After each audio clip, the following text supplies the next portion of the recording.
Oi, meus amores! Boa noite, pontualmente às 8 horas, como combinado, nos nossos horários de live. Então, eu sei que o pessoal demora um pouquinho a entrar aqui pelo Instagram, mas como eu vou colocar esse vídeo lá no YouTube, né, eu não vou demorar a começar, tá bom? Então, quem tá chegando, seja bem-vindo, tá? Como o vídeo vai pro YouTube, eu não vou demorar muito para começar, pra gente otimizar o nosso tempo. Então, se chegou atrasado, o pessoal depois tem essa oportunidade de assistir lá no YouTube do começo, tá bom? Hoje nós vamos trabalhar com duas obras. Essas duas obras, elas estão dentro de uma categoria que nós chamamos de música de concerto, ou seja, aquela associada à cultura erudita, que vem de uma tradição europeia fundamentada especialmente ali entre a Idade Média, que é quando a gente começa a ter registro, né, conseguir reproduzir com fidelidade a música produzida, até assim o final do século XIX, mais ou menos, tá? Então, essa é o que nós associamos, chamamos hoje essa referência de música erudita. Temos música erudita, música de concerto no século XX, temos, mas foi ali a nossa música clássica, digamos assim, fundamentada, tá? Então, as obras que nós trabalharemos hoje é muito interessante, porque embora... boa noite, tô vendo aí o pessoal entrando, tá? Então, assim, as nossas obras, né, embora sejam de concerto, essas obras que vamos trabalhar hoje, as duas obras, elas remetem à cultura popular. Então a gente tem uma misturinha dos dois, um pezinho cá e um pezinho lá, tá? E isso é muito interessante, isso é muito legal, porque amplia questões culturais pra gente, né? Amplia um, como é que eu posso dizer assim? Amplia uma determinada cultura para além dela mesma. Isso é muito legal, isso é muito interessante. Então essas obras agregam muito, né? São as obras mais legais da matriz, Beatriz. Tá falando, né, que essas obras que a gente vai trabalhar hoje são as mais legais da matriz.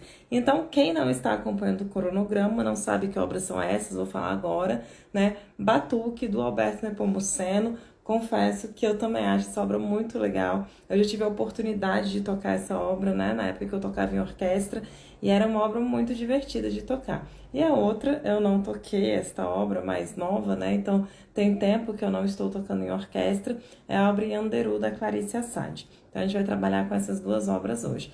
Eu vou começar com Batuque, porque eu gosto mais. Mentira, não é por isso, mas eu vou começar com Batuque, sei lá por quê, porque é o que está aqui na minha frente, Batuque do Alberto Nepomuceno, tá?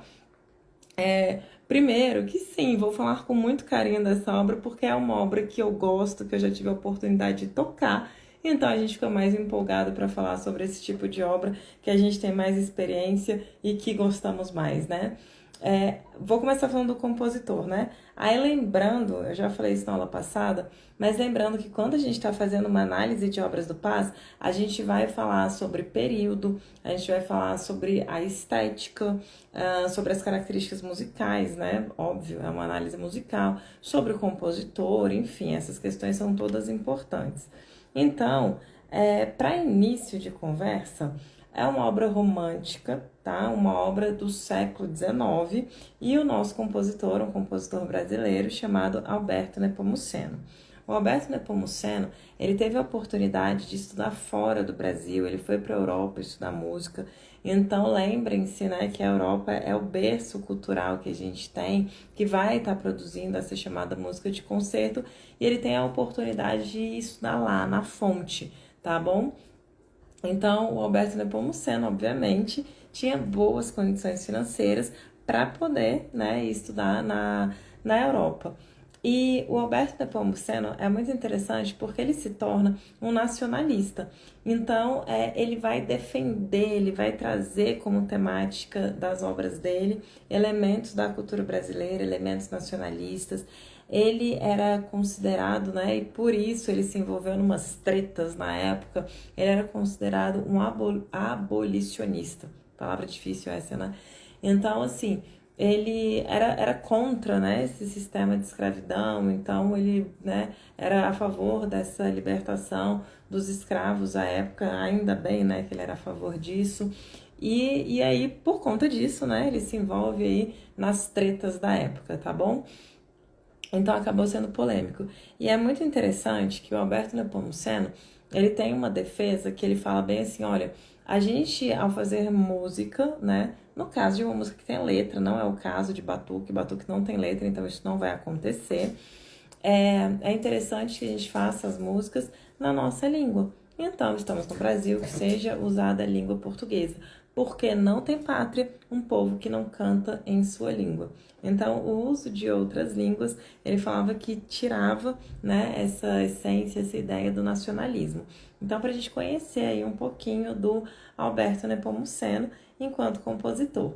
E não diferente do que ele pensa, a obra dele vai ser nacionalista, vai trazer elementos nacionalistas. O nome dela é autoexplicativo, né, gente? Batuque. Então, eu creio que não há uma pessoa, um aluno do ensino médio, que ao ouvir essa palavra batuque, não tem uma referência musical do que seja um batuque. E o batuque, ele é um termo geral, tá? De referência para designar danças afro-brasileiras, ok? E que, obviamente, que tem uma ênfase na parte rítmica. Isso é o batuque. Inicialmente, o termo, ele é até meio pejorativo, sabe? Porque europeu escutava, né, alguma música sendo feita por africanos, por afro-brasileiros, e falava assim, lá um batuque, sem ter uma referência exata, um respeito à própria cultura, sabe? Do que era desenvolvido. Então acaba que o batuque fica como esse termo geral, né? Que designa de uma maneira bem geral mesmo essas músicas, né? De forte conteúdo rítmico, tá? E que é afro-brasileira. Então tem essa referência. Então quando o Alberto Nepomuceno coloca, né? A música dele, esse nome de batuque, ele também está fazendo essa referência e ele vai usar isso para trazer justamente esses elementos nacionalistas para a obra dele.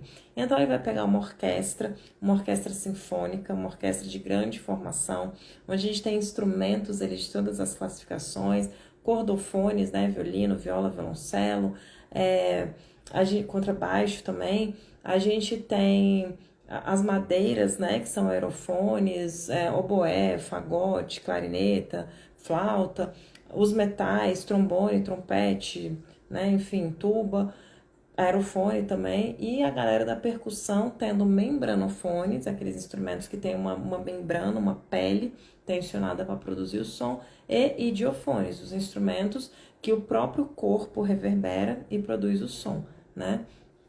Então ele vai ter todas as classificações ali de instrumentos, com exceção de eletrônicos, né? Porque não temos ali eletrofones nessa época. E ele vai então usar essa orquestra sinfônica, essa orquestra de tradição europeia, para fazer batuque. Olha como isso é sensacional, como isso é rico, como isso é interessante. Porque uma temática como essa não se esgota na própria música. Eu levo isso para a sociologia, eu levo isso para a história, até para geografia. Então, culturalmente, isso é muito interessante, tá? Essa obra, né, do Alberto Nepomuceno, primeiro, já falamos, né, ela está dentro do período romântico, ela foi escrita em 1821, então é uma obra do século XIX, onde nós estamos vivendo um período chamado de romantismo, tá? No romantismo, esse caráter nacionalista, ele é muito presente, então o Alberto Nepomuceno também não vai trazer, né, esse caráter à toa, não é uma iniciativa dele, né, que é contextual. Então os compositores, né, do período romântico, eles estão nacionalistas. Na Rússia, né, os russos estão nacionalistas. Sei lá, na França, os franceses estão nacionalistas. Então, Alberto Nepomuceno, brasileiro, está nacionalista também, trazendo elementos, tá, da música brasileira. Essa obra, então, considerada uma obra sinfônica, visto que ela é feita para orquestra sinfônica, ela vem de uma série chamada Série Brasileira, onde eu tenho 4 partes. E a que nos interessa é a 4ª parte, chamada de Batuque. A primeira se chama Alvorada na Serra. Eu tô com uma colinha aqui, porque, né, às vezes a gente precisa dessa colinha aqui. A segunda se chama Intermédio, a Teresa, Sesta na Rede, e a última, então, a 4ª parte, que é a que nos interessa, se chama Batuque, tá? E o batuque, essa parte que nos interessa, ele na verdade vem inspirado em uma outra obra, também do Alberto Nepomuceno, chamada Dança de Negros, tá? Que ele escreveu anos antes, né? E do próprio compositor, tá? Então eu falei, né? Já falei isso daí, que é do próprio compositor. Vejam só, o que é interessante a gente pensar aqui, embora a UNB ela coloque lá pra gente, olha, eu quero o batuque do Alberto Nepomuceno, da série brasileira, né? Então, ela não vai cobrar pra gente as características musicais da Alvorada na Serra, por exemplo, que é a primeira parte, mas ela poderia sim construir pra gente um item falando sobre essa música fazer parte de uma série e ela ser a quarta parte dessa série. Então, por isso que a informação ela é relevante e aí a gente leva isso em consideração, tá? Quero lembrar vocês que a escuta ela é obrigatória. Gente, não tem alternativa, não tem plano B. Então, assim, você tem que escutar a música. Você tem que ir lá, pegar. Eu, inclusive, recomendo que escutem com recurso visual, com o vídeo, porque na hora que a gente está olhando, a gente consegue fazer mais associações dos instrumentos que a gente está ouvindo, a regência do maestro, sabe? Nos ajuda a entender melhor as variações de dinâmica, de andamento, porque a gente percebe o movimento do maestro e percebe como que isso vai se desenvolvendo. Então, vale muito, muito, muito, muito a pena vocês, né, acompanharem e visualmente essa obra. Então, mais do que escutar, o ver também vai nos ajudar a compreender mais a obra. Aí, depois que você escutar essa obra, né, talvez já tenha escutado ela em sala, mas reescutar essa obra de novo, a gente também consegue separar e entender a estrutura. A estrutura da obra é quando a gente percebe as partes contrastantes, as partes são diferentes. Então, assim, uma ideia se completou e agora começa uma nova ideia. Isso é a estrutura. A gente poderia comparar, para tentar deixar um pouco mais prático, com um texto, tá? Então, assim, um texto, sei lá, uma crônica, por exemplo, ela vai trazer uma ideia coesa, um todo ali, ela vai te contar uma história única. Mas você tem a separação dos parágrafos. Então, isso vai deixar vai fazer com que a gente compreenda melhor o texto ao ter esses parágrafos estruturados. Então, em música, as nossas partes contrastantes é como se fossem esses parágrafos dentro de um mesmo texto. Gente, vou parar, porque eu tenho uma figura ilustre presente aqui, né? Camila. Camila maravilhosa. Que bom ter você aqui, Camila. É muita honra para mim. Uma hora a gente podia fazer um bate-papo juntos, Camila. Vamos fazer? Comentando de Obras do Paz? Aí a gente pode fazer isso, sei lá, para a segunda ou terceira etapa. Acho que eles vão ficar felizes. Aí, eu colocando a Camila, tipo, na berlinda. Amanhã ela me dá um puxão de orelha, entendeu? Ela, Liege, como é que você fez isso comigo? Sabe? Ela briga comigo. Deixa eu ver. Ah, ela mandou beijinhos, gente. Eu não tava enxergando daqui. Então, beijinho. Um vamos sim. Olha isso. A gente ganhou um vamos sim. Meu amor, já vamos marcar isso, entendeu? Coloquem na agenda, sabe? Liege e Camila numa live, entendeu? Mas essa vai ser pro segundo ou terceiro ano, porque eles também merecem, tá? Vai ser bem legal. A gente vai arrumar um tema aí, Camila. Amanhã a gente comenta aí sobre isso para decidir um tema pro segundo ou terceiro ano. Vai ser bacana demais. Mas voltando aqui, né? Então, a nossa estrutura, as nossas partes contrastantes, elas também são percebidas como uma narrativa dentro da música. Então, você escutou e falou assim, nossa, eu percebi que concluiu uma ideia e aqui parece que está recomeçando, assim, quase como uma respiração, trazendo um outro tema. E a nossa obra, né, ela é dividida em basicamente duas grandes partes, tá? Parte A e parte B. É assim que a gente chama. E ela tem uma tonalidade principal, tá? Que é a tonalidade de Dó maior. Na live de ontem eu falei um pouco sobre essa questão de tonalidade de campo harmônico.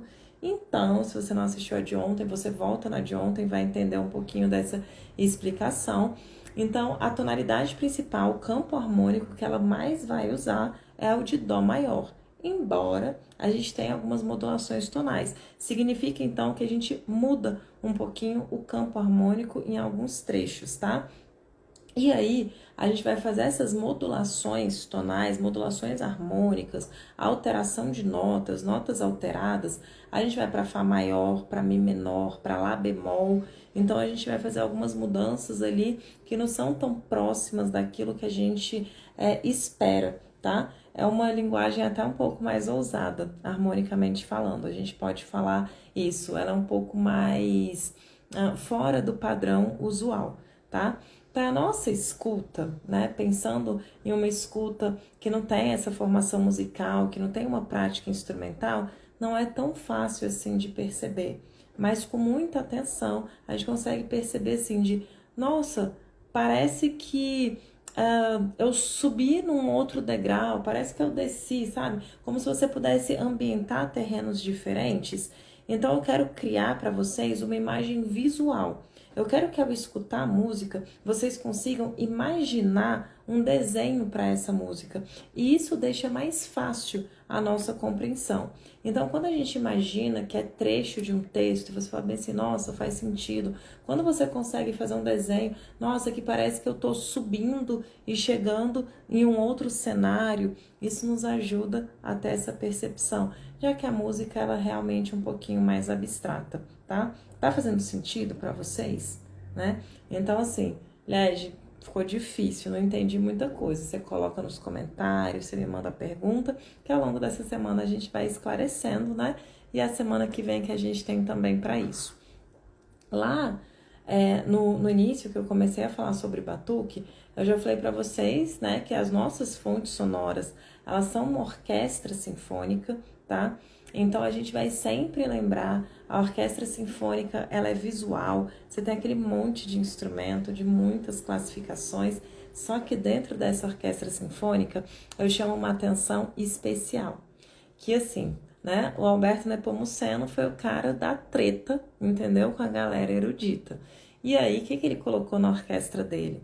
Instrumento, né? E aí eu vou chamar assim, porque é assim essa referência, instrumento de preto, instrumento da senzala, sabe? Instrumento afro-brasileiro, instrumento que não se usava na orquestra, que não faz parte da tradição europeia. E isso foi, meu Deus, entendeu? Então, assim, um escândalo da época, tá? Ele usou um reco-reco. Vocês lembram que instrumento é esse, o reco-reco? Caramba!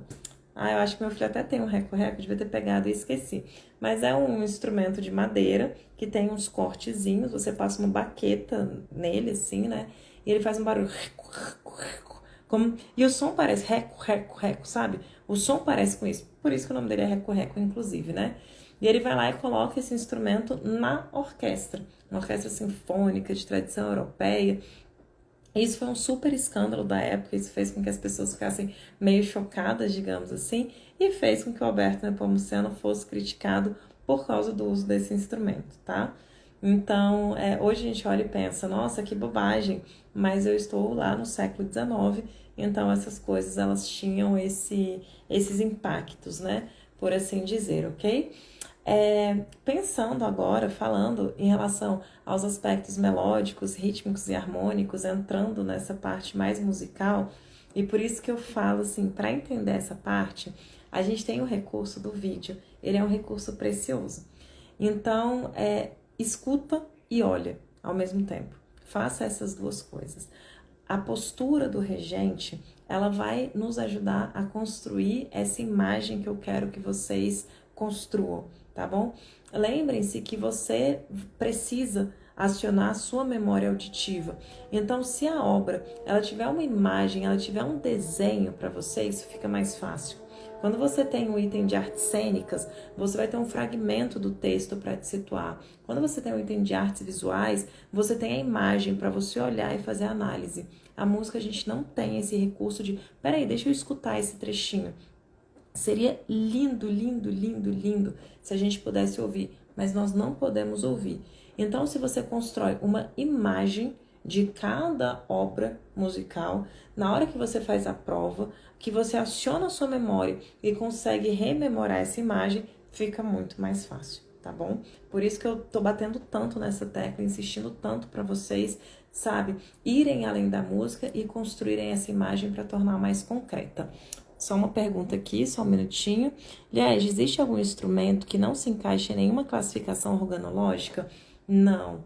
Todos os instrumentos, eles vão se encaixar em uma classificação organológica, tá? Por que que eles vão se encaixar, Beatriz? Pela seguinte questão. Existe um material que produz o som, tá? Então, assim, todo som, ele vai ser produzido a partir de um material, que vai ser uma corda, então ele vai ser um cordofone, tá? Então, assim, fazer um exemplo ridículo. Se eu pegar aqui uma mechinha aqui do meu cabelo, você pode fazer isso, e quando a gente puxa, não sei se vocês vão conseguir ouvir daí, ó, mas se você fizer com o seu cabelo, você vai ver que isso faz barulho, né? Esse aqui tá emitindo som. Então, assim, o nosso cabelo, nesse momento, ele pode ser considerado uma corda, beleza? Então, assim, é esticado aqui, ó, fazendo uma corda. Então, mesmo que seja não convencional, tá? A gente consegue classificar. Então, tem instrumento que você precisa de eletricidade. Então, se eu preciso de eletricidade, um eletrofone. Tem instrumento que ele só vai produzir o som se eu tiver passagem de ar, aerofone. Tem instrumento que ele vai ter uma pele, beleza? Então, você vai bater ali nele, sei lá, deixa eu tentar ver se eu acho alguma coisa que agora, não tenho nada perto aqui agora, né? Mas que você vai bater, tem uma pele tensionada, vai ser aquilo que vai produzir o som. Você vai ter instrumentos que eles vão produzir o som, o próprio corpo é que vai vibrar e que vai produzir o som. Então, vai ser um idiofone. Então, até mesmo o que a gente chama de instrumento não convencional, a gente vai poder classificar. O que é um instrumento não convencional? É o que, na verdade, não é um instrumento de fato, mas nós utilizamos ele como instrumento em um determinado momento. Então, se você começar a batucar uma panela não é um instrumento, mas você começar a batucar, bater nessa panela com o objetivo de produzir música, aquilo se torna um instrumento não convencional. Como que a panela produz o som? É ela vibrando, então é um idiofone. Então, a gente não tem instrumento sem classificação organológica, beleza? Aí, vamos retomar aqui para as partes, né, harmônicas, melódicas e rítmicas, tá? De batuque do Alberto Nepomuceno. O batuque, por uma referência mesmo afro-brasileira, ele acontece em compasso binário. Ele tem a organização de 2 tempos. Então, a gente consegue bater o pezinho, a gente consegue marcar 1, 2, 1, 2. Dividido em tempo forte, tempo fraco. Tempo forte, tempo fraco. Aqui, eu tenho um companheirinho que quer dar boa noite para vocês de hoje, né? Não vai dar boa noite, não? Depois? Não, não tá acabando ainda. Então, né, gente, meu filho, se ele não passar aqui, não der boa noite pra vocês, ele fica chateadíssimo, né? Cadê? Fala aqui, tchau pro pessoal. Então, olha só. Vamos lá, compasso binário, tempo forte, tempo fraco. 1, 2, 1, 2. Isso é uma característica de muitas músicas, né, que nós temos de ser em compasso binário. Então, um baião é um compasso binário, um forró, né, compasso binário, o samba é em compasso binário e o batuque ele também vai ser em compasso binário. Foi da Camila que entrou na minha aula e agora a Leila entrando aqui também. Leila, queridíssima parceira lá no Método Oro, análises da 2ª e 3ª etapa dela. Assistam, vejam as análises dela, porque são super completas e muito maravilhosas, viu, gente? Então, Leila, beijo. E aí, a obra, né, do Alberto Nepomuceno, ela vai trabalhar nesse compasso binário, só que vai trabalhar com o que a gente chama de síncope e de contratempo, tá? O que é a síncope? É o deslocamento do tempo forte. Então, assim, seu compasso binário, ele traz pra gente forte, fraco, forte, fraco. 1, 2, 1, 2, forte, fraco, forte, fraco. Eu vou pegar esse tempo forte e tirar ele do início do compasso e colocá-lo fora desse tempo forte, fora do tempo 1, né? Mais uma pessoa super importante na minha vida entrou nessa live, eu também vou falar oi pra ele, né? É o lindo, entendeu? Marcos Valadão, meu marido, pai do meu filho. E ele, gente, tem obra no Passo 3, com a banda Solange, né? Guitarrista, entendeu? Então, beijo também, né? Porque tem que falar. É, e aí, a síncope é esse deslocamento, então, do tempo. É a gente tirar do tempo forte, tirar o forte do tempo 1, perdão, e deslocar ele para metade do tempo seguinte, para o segundo tempo, enfim, fazer esse deslocamento. Tá bom, filho? Todo mundo já te viu, tá bom? Um beijinho. Quem é Marcos Gonçalves é meu pai. Isso. E aí, o que é, né, um outro recurso que a gente usa, que é o contratempo. O contratempo, vocês vão lembrar fácil, né? Tem aquele aniversário, tá todo mundo batendo lá, parabéns pra você. Aí sabe o cara que entra batendo a palma fora de todo mundo? Isso é o contratempo. Então, esse é fácil da gente perceber, né? A gente conhece bem o contratempo, tá? Liege, a primeira vez que essa obra foi tocada foi no século XIX? Sim, ela foi escrita, né, no século XIX, tocada no século XIX, tá bom? E aí, olha só, a gente falou aí de síncope, né, falamos de contratempo, e essa obra, ela tem ênfase no aspecto rítmico, porque ela é um batuque, gente. Então, eu estou muito mais interessado em fazer com que o ritmo seja evidenciado, seja enfatizado o ritmo, do que a melodia. As melodias são valorizadas, são importantes? São, mas o foco da obra está no aspecto rítmico, tá bem?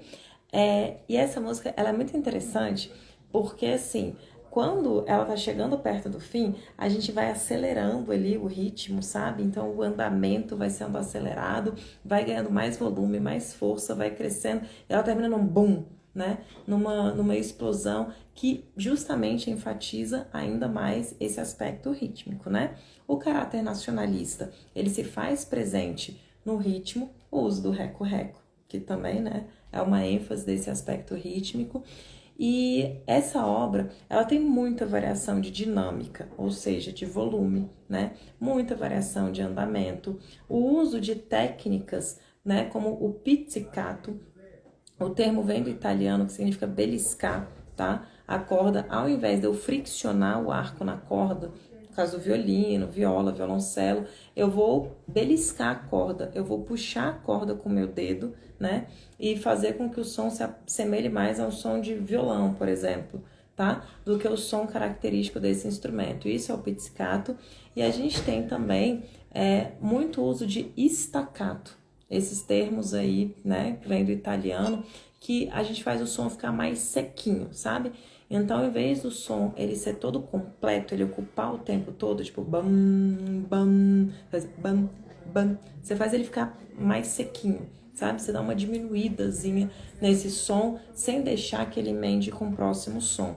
E a gente consegue perceber isso muito bem nos sopros, nas cordas, tá?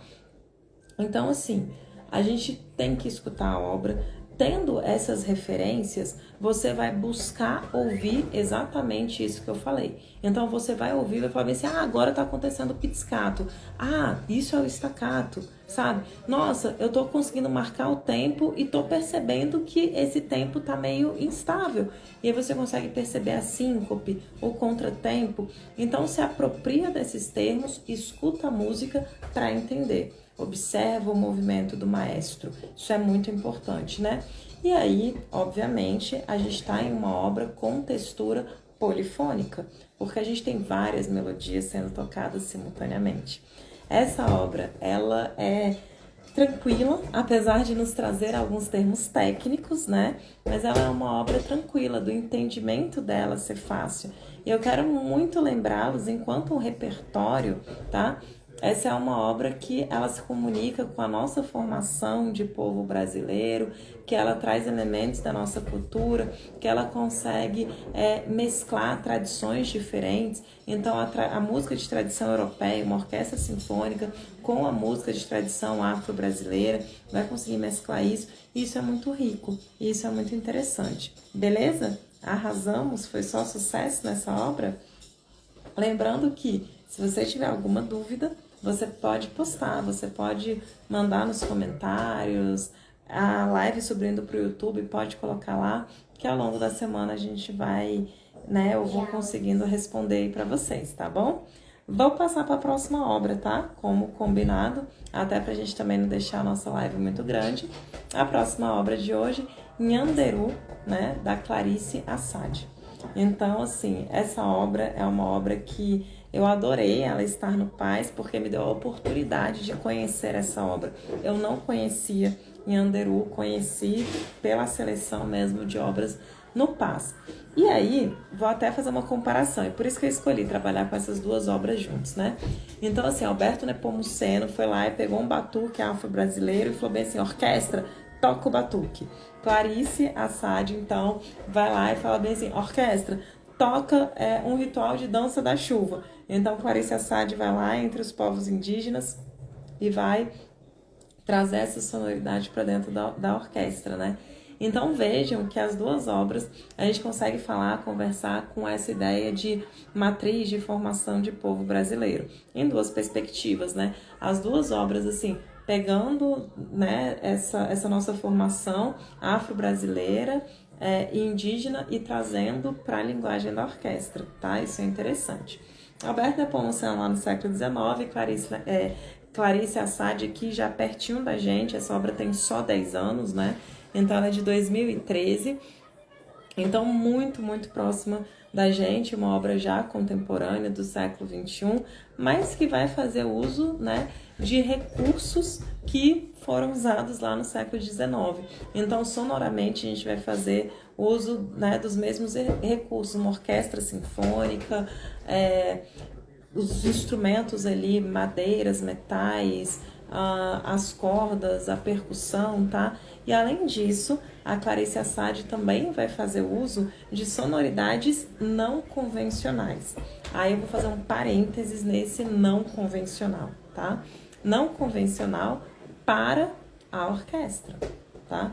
Então, assim, quando eu penso na orquestra, o convencional da orquestra é o violino, o violoncelo, a clarineta, o fagote. Aquilo é convencional. Se eu pegar e falar assim, vamos fazer um funk e levar um violoncelo pro funk, a gente, nossa, um violoncelo no funk, que diferentão, né? Então, quando eu tô falando que ela tá trazendo sonoridades não convencionais, são sonoridades não convencionais para a orquestra, ok? Então, assim, ela vai trazer percussão corporal, sabe? Como é que é o nome disso? Meu Deus, fugiu a palavra. Estalar os dedos, péssima, né? A pessoa, né? Estalada de dedos, batidas de palmas, né? Essa percussão corporal, enfim. Ela vai trazer essas sonoridades para a música. São convencionais em um ritual indígena? São. Mas são convencionais para orquestra? Não, não são. Então, sonoridades não convencionais para orquestra. A gente chama atenção aí disso daí para começar. E aí, a Clarice Assad, gente, é uma mulher pra gente tirar o chapéu, sabe?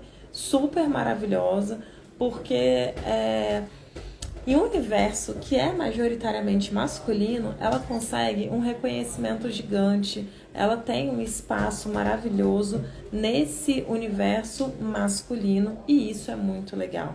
Então, assim, é muito mais comum a gente ver homens regentes, compositores, especialmente dentro da música erudita. E a Clarice Assad, ela é cantora, ela é compositora, ela é pianista, ela é arranjadora, né?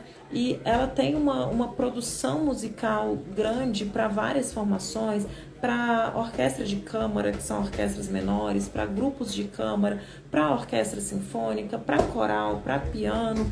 Isso é muito legal. Então ela tem uma variedade composicional muito rica, muito interessante. E ela, inclusive, né, em 2009, ela foi indicada 3 vezes ao Grammy, né? Tendo uma indicação em melhor performance, tá? Para pequeno conjunto de música de câmara, de engenharia de som de álbum clássico e melhor composição clássica contemporânea. Então é muito interessante. tá? As produções dela. Nenhuma dessas indicações tem a ver com Nhanderu, tá bom? Mas ela é uma das poucas mulheres, especialmente pensando, né, enquanto brasileira, a ter todo esse reconhecimento dentro, né, dessa tradição de música de concerto, tá? Embora Clarice Assad seja brasileira, né, ela mora nos Estados Unidos já há bastante tempo, radicada nos Estados Unidos, tá bem? Mas ela não nos abandona, né, enquanto cultura. Só um minutinho. Aí vamos lá, falamos então, né, da Clarice. Já falei para vocês sobre a orquestra, sobre as sonoridades. E aí eu quero falar, né, especificamente sobre Nhanderu. Nhanderu significa em Tupi-Guarani, tá? É uma referência de Deus, é o ser criador, né, na mitologia Tupi-Guarani, ok? Então, essa peça é uma peça que vai se desenvolver narrativamente, tá? Ela vai contar pra gente uma história. E eu não preciso ficar imaginando, não, porque a referência, tá, de Nhanderu é uma referência audiovisual. Então, a gente tem que ver, de fato, essa obra, tá? Então, a gente vai ouvir e vai ver essas cenas. Só um minutinho, pessoal. Filhão. Obrigada, tá? Sem jogar bola agora. Então, olha só. O que acontece aqui? A gente vai chamar essa obra de obra programática, tá?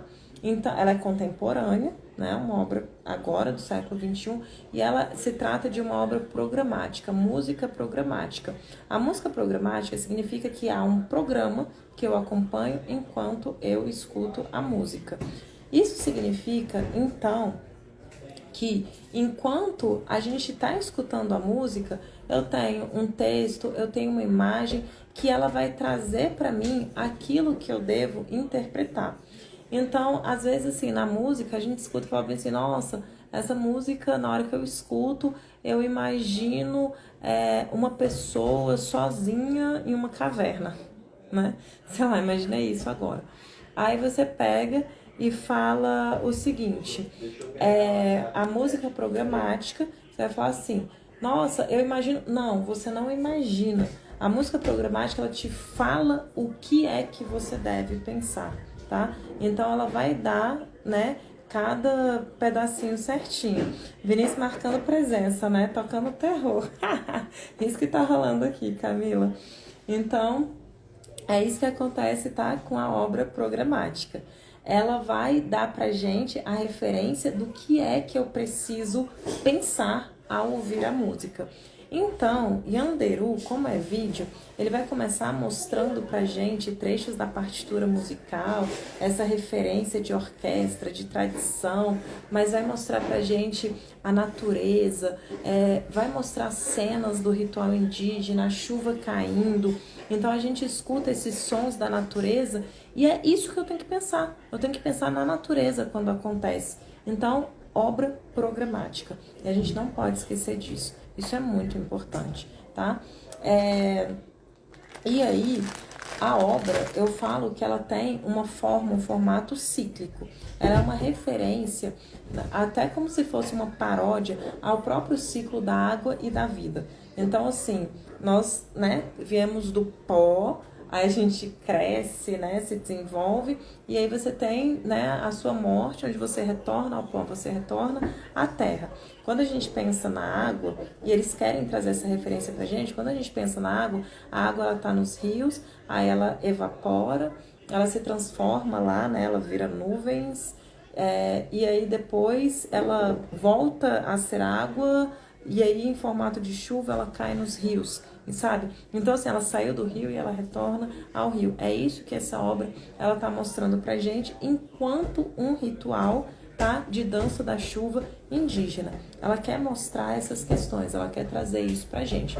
Então a gente vai lembrar, eu tô falando de uma obra contemporânea, que é uma música programática e que ela tem uma estrutura, uma forma cíclica.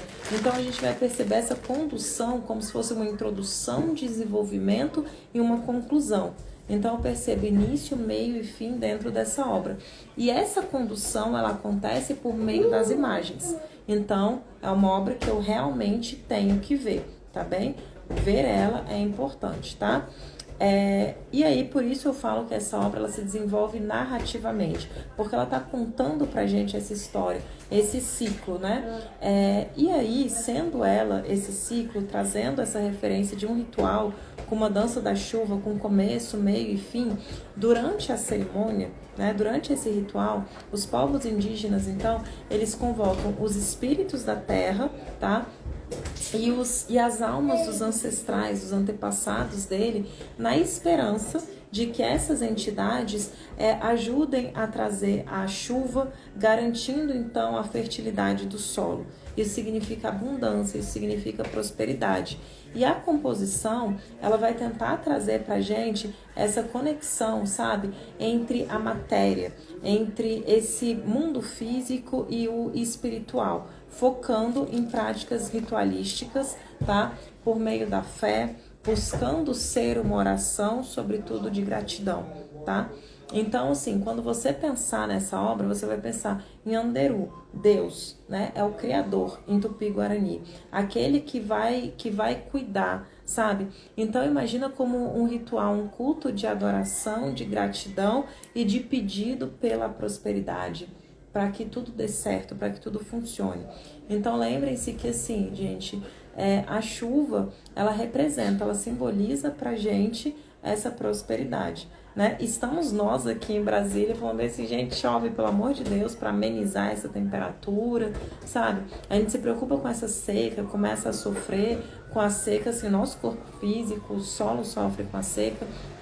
Então, os povos indígenas, eles pedem essa chuva, eles fazem o ritual nessa busca de garantia, tá?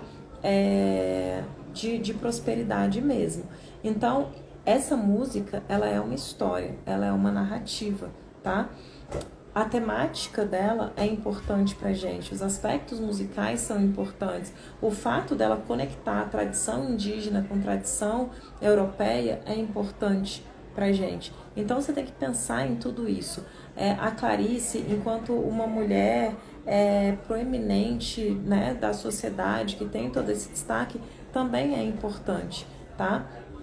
Então, nessa música, ao pensar na música, a gente vai pensar, tá, eu tenho uma orquestra, mas eu tenho influências indígenas, eu tenho sonoridades que imitam os sons da natureza, eu tenho essa presença de sonoridades não convencionais, que são as palmas, o estalar de dedos, essas batidas corporais. E assim como eu tive em batuque, a gente tem variação de dinâmica, variação de andamento. Isso é muito legal, porque a obra ela vai nos mostrar trechos da partitura musical.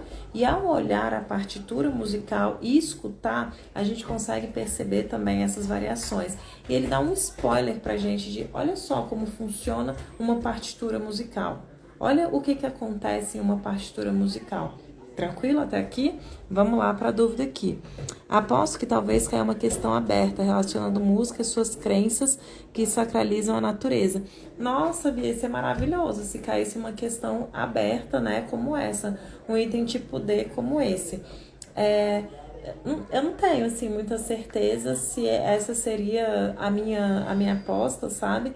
Mas seria incrível. Agora, se a gente pensar em redação, se eu tiver uma temática de redação que fale sobre povos indígenas, que fale sobre questões relacionadas a tradições, a crenças, sabe? Aqui a gente tem um excelente repertório sociocultural, né, para relacionar. Mas seria muito incrível um item tipo D, né, que fosse nessa linha que você colocou. Mas um item tipo A, de marcar certo e errado, eu acho super possível. Até trazendo a sociologia, por exemplo, né? Trazendo essa relação entre religião, entre crença, entre matéria e espírito, sabe? Entre fé e razão, talvez, questões como essa. Eu acho que é muito, muito provável, assim, muito possível uma abordagem como essa, porque a gente transcende a música e chega realmente dentro do eixo temático, tá? E seria bem legal mesmo, bem bacana. Nem Anderu, nem Albert, nem Batuque são obras difíceis, são obras complicadas de entender, mas são obras que elas não estão na nossa escuta do dia a dia. Então é necessário reescutar, é necessário buscar esse recurso visual, tentar tornar essa obra mais concreta. E Anderu é mais fácil porque é uma música programática, então ela nos entrega uma imagem mais pronta. Ao pensar em Anderu, você já consegue pensar, beleza, então eu já consigo pensar no ritual indígena, a obra entrega essas imagens pra gente, já é mais fácil. Então, batuque, a gente tem que fazer um pouco mais esse exercício para tornar essa obra que é abstrata um pouco mais concreta, né? Eu espero que isso faça sentido para vocês, né? Sei lá, para mim assim fica mais fácil de pensar. Então, esse é o nosso objetivo, de realmente conseguir concretizar para fazer sentido. E na hora que você vê lá a palavra batuque, Alberto Nepomuceno, aí você, consigo pensar aqui no reco-reco, pensar em danças afro-brasileiras, mas essa sonoridade sendo executada por uma orquestra. Então, constrói uma imagem disso que vai te facilitar dentro desse processo. Uma outra estratégia interessante, a gente não vai fazer isso aqui agora, nessa live, mas que é legal de vocês fazerem, é o seguinte, cria o item. Então, assim, a Beatriz acabou de fazer exatamente isso, a criação de um item. Como que poderia cair? O que poderia cobrar? Então, quando você cria o item, você automaticamente sabe o gabarito dele. E você consegue fazer esse processo, tornando, então, aquilo mais fácil de você pensar como que vai ser cobrado, sabe? Então, essa é uma estratégia. Uma vez que vocês não têm provas anteriores, né, para fazer das obras, já que todas as obras são novas, esse recurso de criar itens ajuda, né, no processo. Tranquilo? Então, assim, hoje eu escolhi, né, só 2 obras para a gente trabalhar. Então, são 2 obras que elas ocupam um pouquinho mais de tempo, mas eu sabia que a gente não chegaria aí em 1 hora. Não chegamos realmente em 1 hora, né? Eu falei assim, vai chegar perto, mas não chegaremos a 1 hora de fato. Ficou tranquilo? Foi fácil? Eu espero que vocês tenham conseguido acompanhar. Mais uma vez eu falo, tem dúvidas, escreve aqui, coloca nos comentários, me manda lá no direct, né, essas dúvidas. Quer dar boa noite pro pessoal? Quer dar tchau? Vai dar tchau. Fala bem assim, boa prova. Boa prova, então. Tchau. O pessoal ficou feliz aí com o seu desejo de boa prova, né? Camila, obrigada por ter ficado aí comigo, né? Acompanhando, né? Desejo, assim, não para você, mas pro seu sobrinho, que eu sei que vai fazer prova aí, para todos vocês que estão acompanhando agora ou que acompanharão depois pelo YouTube. Desejo para todos vocês conseguir a bola. Uma excelente prova, que realmente a prova seja feita para vocês, que caia, né, da maneira como a gente está trabalhando, como vocês entenderam, tá joia? Eu vou finalizar por aqui. Aí, sua sobrinha tá assistindo, que bom. Então, boa prova mesmo para você, tá? Desejo muito sucesso e que realmente, assim, aquilo que for surgindo de dúvida, gente, não tem problema, sabe?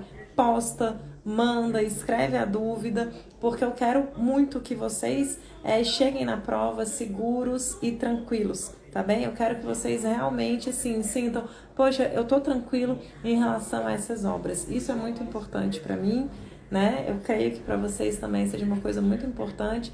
Então, assim, é um prazer, de verdade, dividir o meu tempo com vocês para ajudar em um bom resultado, tá bom?